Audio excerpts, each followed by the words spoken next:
ओम नमः शिवाय। श्री शिव महापुराण श्री कोटिरुद्र संहिता अध्याय 24 गौतम प्रभाव। प्राचीन काळમાં ગૌતમ નામના એક મહામુનિ થયા. તેમની પત્ની અહલ્યા હતા. ગૌતમ ઋષિ દક્ષિણમાં બ્રહ્મ પર્વત ઉપર 10,000 વર્ષો વાળી સિદ્ધ થનારી તપસ્યા કરી રહ્યા હતા. એ સમયે 100 વર્ષ પર્યંત વર્ષા ન થઈ. વૃક્ષ વગેરેની તો વાત જ ક્યાં રહી.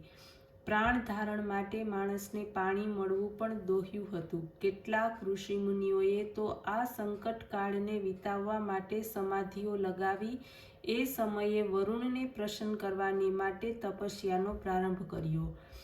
6 મહિના પસાર થતાં વરુણ પ્રસન્ન થયા. પ્રગટ થઈને ગૌતમને વરદાન માગવા કહ્યું. ત્યારે ગૌતમે કહ્યું, હે વરુણ દેવ, ચરાચર પ્રાણી આ સમયે વર્ષા ન થવાથી વ્યાકુળ છે. એમને સુખી કરવા વર્ષા થાય એવી મારી ઈચ્છા છે.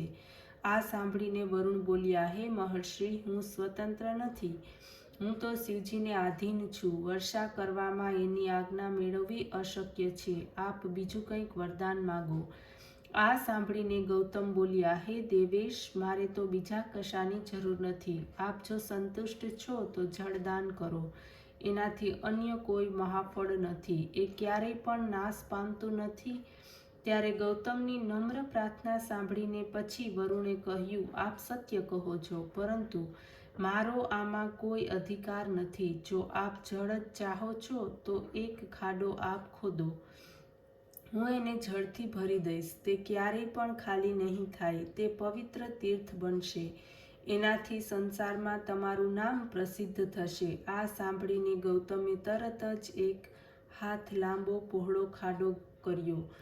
વરુણે એમને જળથી ભરી દીધો અને બોલ્યા, હે ગૌતમ, આ સ્થાનમાં દાન, હવન, દેવપૂજન, તપ, પિતૃશ્રદ્ધાદિ કરેલા કર્મો સર્વ સફળ થશે. આટલું કહીને વરુણ અંતર્ધ્યાન થઈ ગયા.